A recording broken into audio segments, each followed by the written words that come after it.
আওয়ামী লীগের পথে হাঁটলে ইতিহাস আপনাদেরও ক্ষমা করবে না। রাজনৈতিক নেতাদের উদ্দেশ্যে এমন মন্তব্য করেছেন অ্যাটর্নি জেনারেল মোহাম্মদ আসাদুজ্জামান।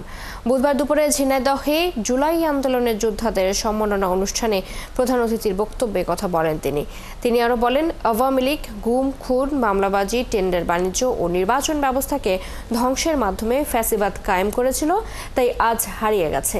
এ সময় তিনি বৈষম্য বিরোধী ছাত্র আন্দোলনের নেতাদের রাজনৈতিক দলগুলোর মধ্যে বিভেদ সৃষ্টি হয় এমন কোনো কথা বলা থেকে বিরত থাকার আহ্বান জানান। সেই সাথে সবাইকে ঐক্যবদ্ধ থাকারও আহ্বান জানান অ্যাটর্নি জেনারেল।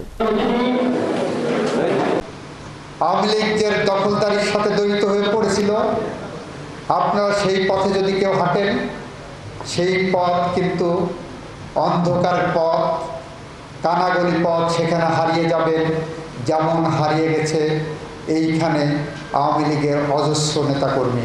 জুলাই বিপ্লব হয়েছে বলেই আপনারা জোর গলায়, বুক উঁচিয়ে, কণ্ঠ উঁচিয়ে কথা বলতে পারছেন। যদি আপনার কথাই রাজনৈতিক দলগুলোর মধ্যে কোনো বিভেদ আনে, অনৈক্য আনে, যদি রাজনৈতিক দলগুলো আপনাদের এই আচরণকে সংযত আচরণ মনে না করেন, তাহলে সেটা হবে অত্যন্ত দুঃখজনক।